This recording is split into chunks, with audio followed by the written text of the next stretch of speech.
damos la bienvenida un día más a Cara a Cara, encantados de tenerles ahí. Estamos en crisis, no es ninguna novedad, no es ninguna noticia que les vamos a contar desde aquí. Una crisis sistémica, dicen los especialistas, que nos afecta a todos, pero que puede tener también alguna lectura positiva. Ya sé que es difícil de entender y que mucha gente dirá, que me lo van a contar a mí, esto de la crisis. Bueno, pues la verdad es que de toda crisis puede surgir una oportunidad y es una cuestión de enfoque, de aprendizaje, de reflexión.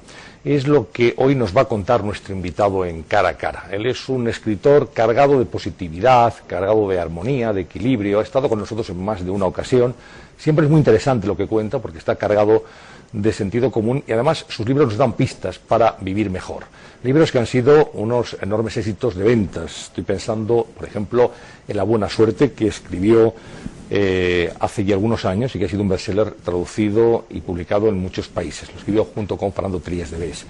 El laberinto de la felicidad, también fue coautor de ese libro con Francesc Miralles, La brújula interior, Los siete poderes, La buena vida, y ahora viene a Cara a Cara con un libro recién publicado, La buena crisis. Bueno, pues vamos a hablar hoy con mucho gusto y con mucho placer con Àlex Rovira, nuestro invitado Cara a Cara. Bienvenido, Àlex. Muchas gracias, Antonio. Muy amable. Estoy feliz de estar aquí con un amigo. Bueno, pues así te consideramos nosotros y seguro que muchos de los espectadores de Cara a Cara que han dicho, hombre, Àlex Rovira, pues va a ser muy interesante lo que nos cuente. Muchas gracias. Bueno, hemos aprendido, leyendo tu libro, que de toda crisis puede surgir una oportunidad, que de toda crisis se puede tornar en un periodo, digamos, positivo, si se sabe enfocar adecuadamente y se sabe trabajar. Sí, tú hablas a veces de que no es plantearse qué día, a ver qué día hay, sino a ver qué día fabrico. Exacto. En lugar del a ver qué día tengo, a ver qué día creo, ¿no? De hecho, fíjate que en la propia definición del concepto crisis, en la definición etimológica original en griego, crisis quiere decir nuevo escenario inesperado, punto de inflexión, es decir, hay una ruptura en un entorno conocido y que hasta el momento ha sido estable. En principio, esa ruptura no es ni positiva ni negativa, hay un cambio. Crisis además comparte etimología con las palabras crítica y criterio, es decir, la crisis nos inventa a ser críticos, a pensar, a cuestionar con qué me quedo y qué debo descartar, qué debo cambiar y por lo tanto a tener mayor criterio, mayor capacidad de pensamiento. Y luego la comparte con crisálida, que es muy bonito, que es la transformación, la metamorfosis. La metamorfosis, la transformación. Luego, obviamente no se trata de aplaudir en la desazón y decir, no, toda crisis es positiva, en absoluto.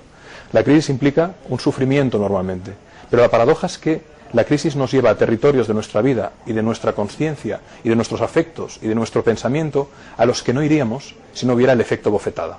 Es imposible que nos cuestionemos cómo podemos vivir de manera distinta en la economía, en los afectos, en la salud, si no hay una alerta.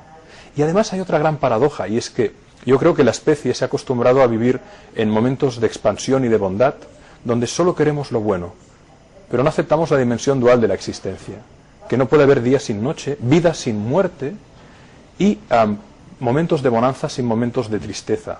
Pero, curiosamente es en lo más oscuro de la noche cuando empieza el amanecer, ¿no? Y es precisamente en esa dimensión dual donde nos podemos realizar y crecer. Si no hubiera crisis en la vida, no podríamos evolucionar, sería imposible.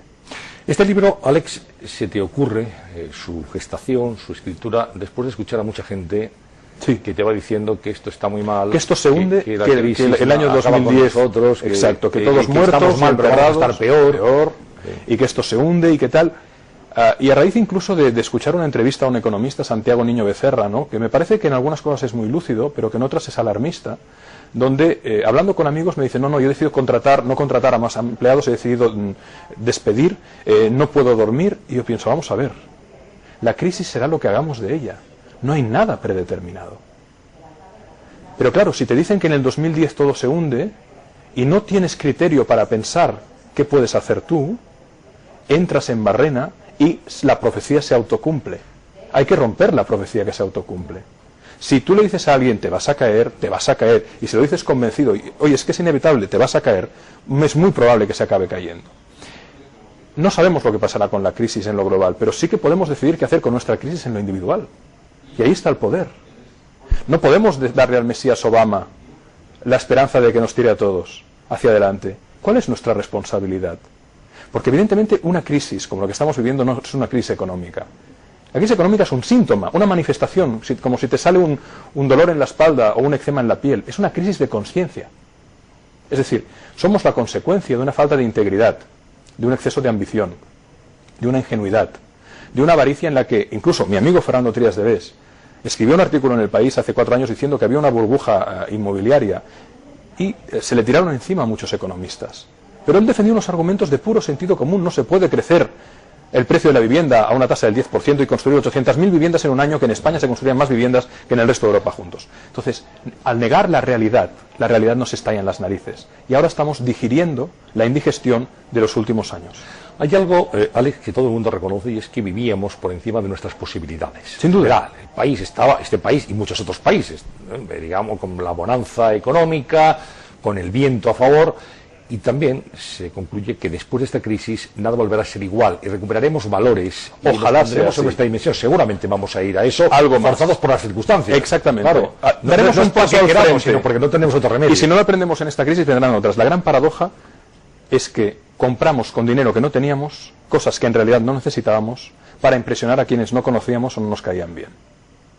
Y así fue creciendo la burbuja por una facilidad de financiación tremenda, donde los propios bancos, por dinámica competitiva, daban a todos por el miedo a no crecer como crecían los demás. En ese delirio colectivo, donde lo económico no estaba perdiendo el sentido de realidad, donde 2 personas con un sueldo razonable de 1.500 euros al mes, más que un mileurista, no podían acceder a una vivienda digna, eso no se podía aguantar. La realidad tiene que volver. Y vuelve o por convicción o por compulsión, o porque revientan los mecanismos. En realidad era una gran mentira. La gran mentira en realidad es la economía especulativa y la indecencia que hay en la economía del mundo, empezando por los paraísos fiscales. Y hasta que eso no se corrija, hasta que la verdad y la integridad no aterricen en la tierra, y no lo digo como una filosofía, sino como una realidad, seguiremos sufriendo, seguiremos enfermando. Y lo peor es que evidentemente tenemos que asumir muchas cosas. No puede haber un crecimiento económico ilimitado en un mundo limitado. Es imposible. Tendremos que entrar a la larga, no sé si con esta crisis, pero vendrán muchas otras. Y no lo digo porque quiera, sino porque forma parte de la propia naturaleza de los ciclos. La historia del mundo es una historia de crisis. Es una historia de crisis necesarias para ir mejorando y aprendiendo. Pero si no aprendemos esta lección, tenemos que ir probablemente a una cultura de la sobriedad, no de la austeridad, pero de cuestionarnos mucho más cómo queremos vivir, si queremos que el sistema se aguante y que los que también tienen derecho a vivir puedan vivir. Hablas de sobriedad y ahora muchos de los comportamientos que se han revelado en estos tiempos y muchas de las actuaciones de algunos magnates nos parecen directamente obscenas. Obscenas, indecentes. Totalmente. Yo creo que solo hay 2 razas de seres humanos y que no se definen ni por el color de la piel ni por la religión. Los seres humanos decentes y los indecentes. Y ambos conviven en cualquier religión y en cualquier tipo de piel, ¿no? Y realmente lo vemos en la situación política de hoy, ¿no? Es decir, parece que la legalidad pretende tapar la amoralidad en muchos casos, ¿no? Cuando es flagrante el delito que se ha causado, la trama corrupta, sea del partido que sea y sea donde sea, no me importan los colores. No creo en los partidos, creo en la buena gente. Y la buena noticia de una crisis como la que estamos viviendo es que probablemente nos sacará del aletargamiento global que estamos teniendo, ¿no? Bueno, lo que no cambiemos por convicción cambiará por revolución, porque no podremos más. No es un éxito que vaya a votar solo el 48% del electorado en unas elecciones porque están desencantados. Entonces, en lo social, esta crisis nos tiene que llevar a tomar decisiones importantes. En lo individual, cualquier crisis es un proceso de transformación en el que puedes aprender muchas cosas. Pero la oportunidad no se debe entender, cuando dicen que la crisis es una oportunidad, yo creo que no se debe entender como un chollo, en el sentido de un regalito. Una posibilidad. Exactamente, es una posibilidad donde en realidad tenemos que aprender a ser y no a tener. Pero fíjate si cada uno de nosotros, los espectadores que nos están viendo en este momento, dice, bueno, pues claro, seguramente la historia de su vida y de la nuestra es una historia de muchas crisis también. Y de mucho sufrimiento, sin duda. Y de esas crisis, pues bueno, hemos salido en algunos periodos mejor que en otros, hemos aprendido.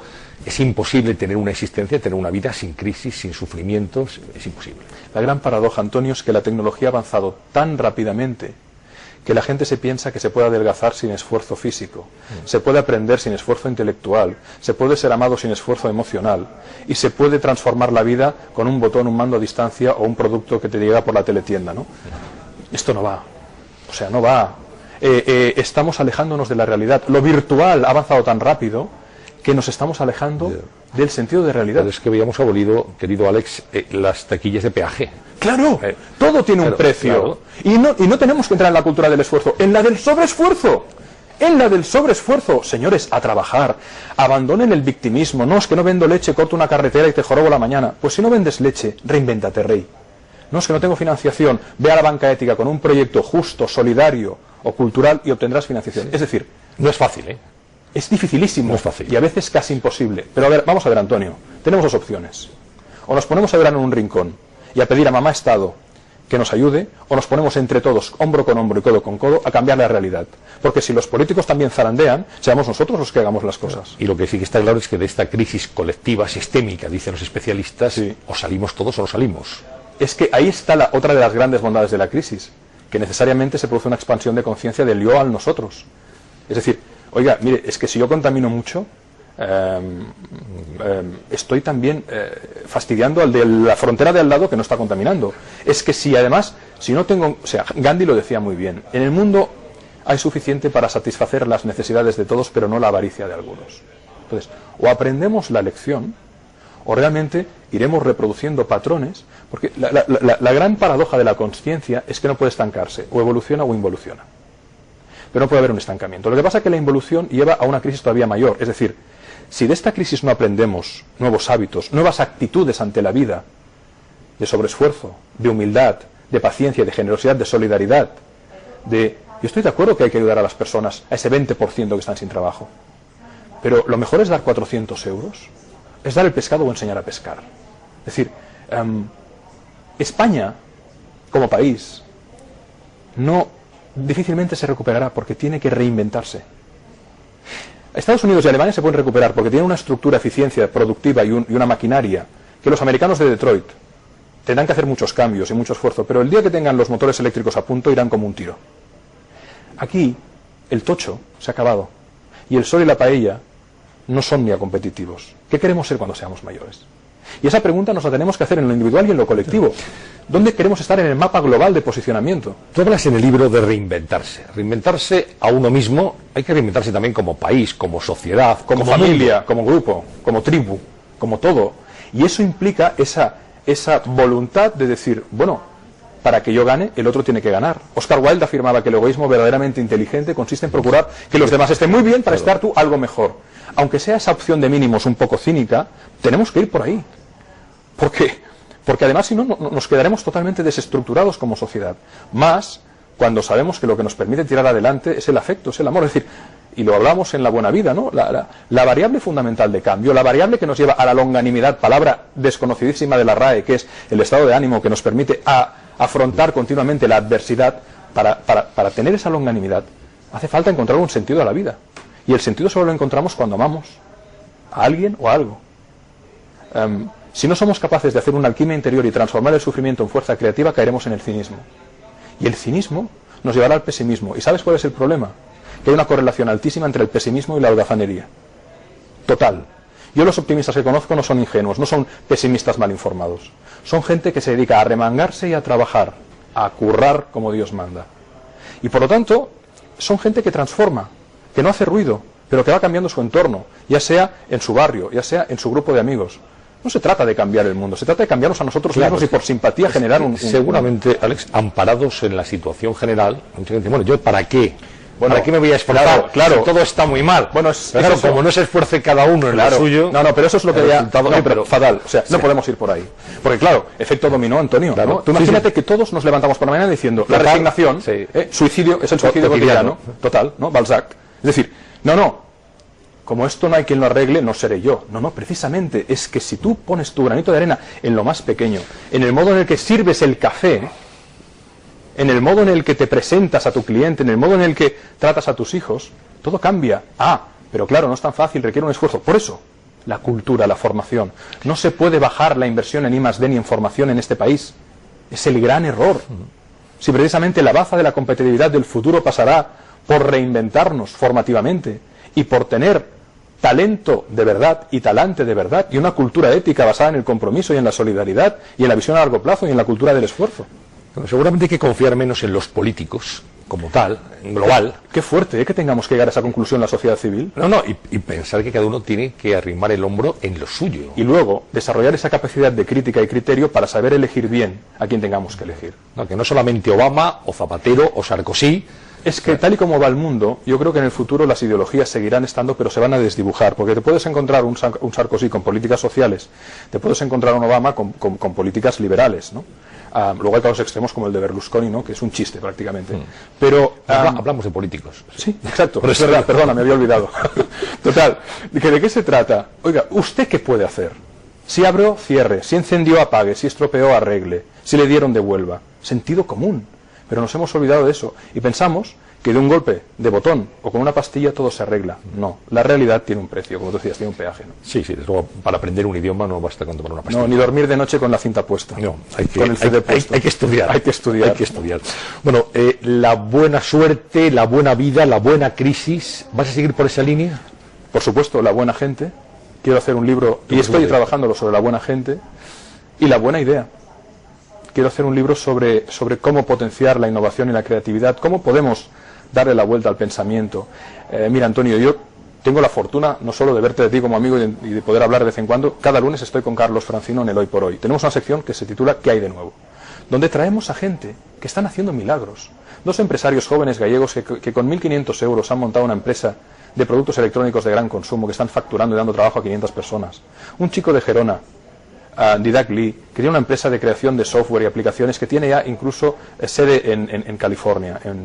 Entonces, hay mucha gente con ideas, muchos jóvenes con ambición sana, que no solo quieren crear riqueza económica, sino también riqueza social, emprendedores sociales, que el futuro tiene que ir por ahí.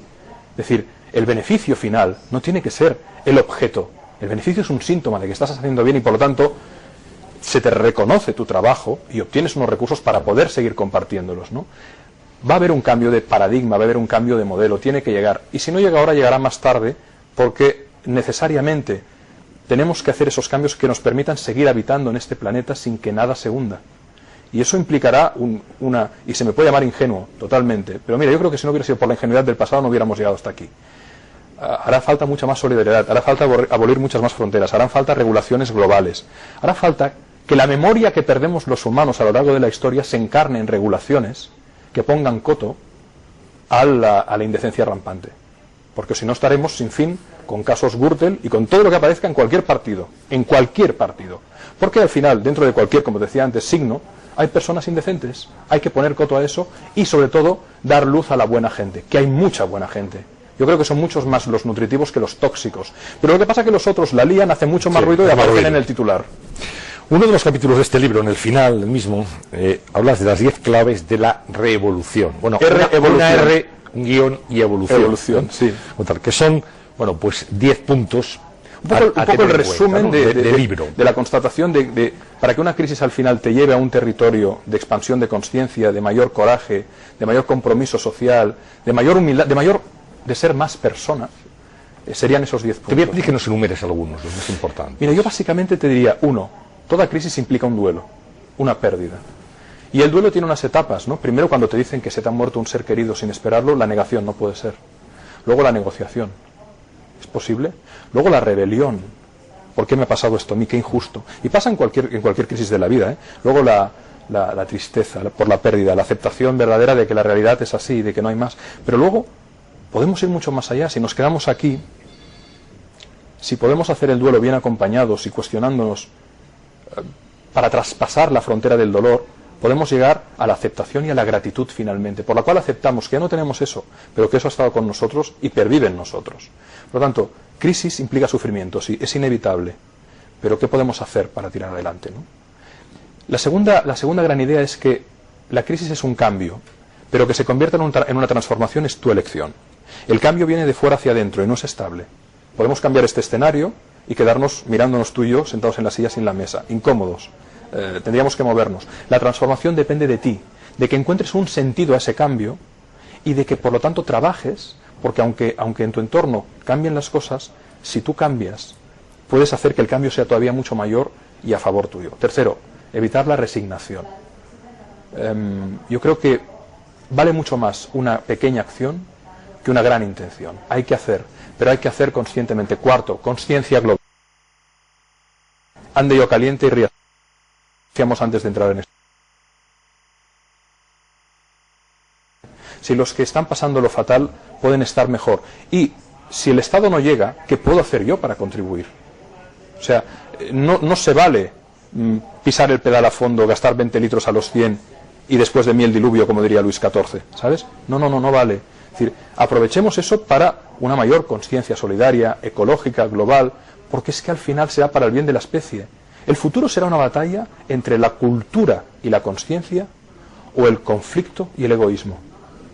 Y básicamente te diría estas 4 cosas. Y luego asumir, no desde la ingenuidad, sino desde lo que podríamos llamar una postura de fuerza interior, de que en verdad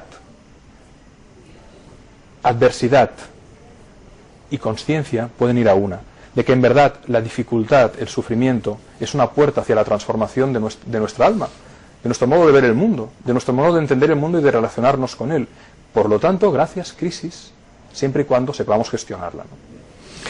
Pues es muy interesante lo que cuentas en el libro, el aprendizaje de la crisis, saber aprender también. Eso es lo más importante, Antonio. Al final, lo importante no es la realización de nuestros deseos, sino lo que los deseos hacen para que nos realicemos. Sacar consecuencias de las situaciones negativas. En fin, ya sé que mucha gente pensará, bueno, esto está muy bien decirlo, pero luego hay que aplicarlo a la persona que está pasándolo mal. Totalmente. Y eso también hay que tenerlo en cuenta, ¿no? Pero lo que pasa es que ojalá el estudio nos pudiera seguir para ver qué podemos hacer y qué está haciendo mucha gente. Porque efectivamente las palabras se las lleva el viento. De nada nos sirve hablar de esto si no salimos de aquí y nos ponemos las pilas. Y los que tenemos trabajo tenemos que ayudar a los... Por supuesto, pero por supuesto, desde la formación hasta pues sobre todo es la formación, la educación, ayudarles a crecer. O sea, el verdadero regalo es desvelar al otro sus talentos y acompañarle en el proceso de crecimiento. ¿Sabes lo que es tremendamente inspirador? Y es una paradoja, ¿no? Pero yo tengo la suerte de trabajar con fundaciones y asociaciones que trabajan con discapacitados, entre comillas, porque todos somos discapacitados a algún nivel, o personas que han sufrido golpes muy fuertes en su vida, ¿no? Y todos te reconocen que no somos conscientes de lo que podemos llegar a ser hasta que la vida nos pega una bofetada tremenda. Entonces yo creo que eso es algo muy importante a tener en cuenta, ¿no? Tenemos un potencial a desarrollar, pero si en condiciones normales de presión y temperatura no haremos nada para desarrollarlo. La crisis está ahí para decirnos, señores, bueno, la metáfora es muy clara. ¿Sabes lo que le ocurre a un gusano cuando está en la crisálida y le ayudas para que salga la mariposa una vez ha hecho la transformación? Si cortas la seda, cuando sale el gusano, no puede volar, porque necesita esforzarse por sí mismo para desarrollar la fuerza, entre comillas, que luego le permitirá, una vez roto la seda, desplegar las alas y seguir viviendo, ¿no? Esa metáfora que la explica la doctora Elizabeth Lucas, que es discípula de Viktor Frankl, del gran maestro, ¿no?, psicólogo, yo creo que nos tiene que hacer pensar mucho, ¿no? Enseñemos a pescar a los que todavía no pueden. Y desde luego, sobre todo, yo creo que la gran asignatura pendiente en nuestro país y en todo el mundo es la inteligencia emocional y social, el desarrollo y el cultivo de las actitudes. Aquello que es tan fácil de decir pero tan difícil de hacer, porque el pensamiento nos lleva a la conclusión. Y normalmente llegamos a una conclusión cuando nos cansamos de pensar, decía Einstein. Gran frase. Pero lo que nos lleva a la acción es la emoción. Cambiamos, o por rebelión o por hartazgo, porque estamos enamorados y algo nos moviliza. Hay que escuchar al corazón. Tendríamos que poner la inteligencia al servicio del amor. Bueno, Alex, podríamos seguir hablando mucho tiempo porque es sin duda muy estimulante lo que nos estás contando. Gracias. Tenemos que terminar porque... ¿Todo tiene su final? Esto es finito. Lo decían los módulos, todo tiene su fin. Exacto, absolutamente. Y es verdad. Y más en la tele. Y es verdad. Bueno, y no quiero terminar, hablabas de Einstein hace un momento, sin felicitarte. Muchas gracias. Porque además de este libro, La buena crisis, Alex Rovira junto con Francesc Miralles ha ganado el premio Ciudad Torrevieja de novela con La última respuesta.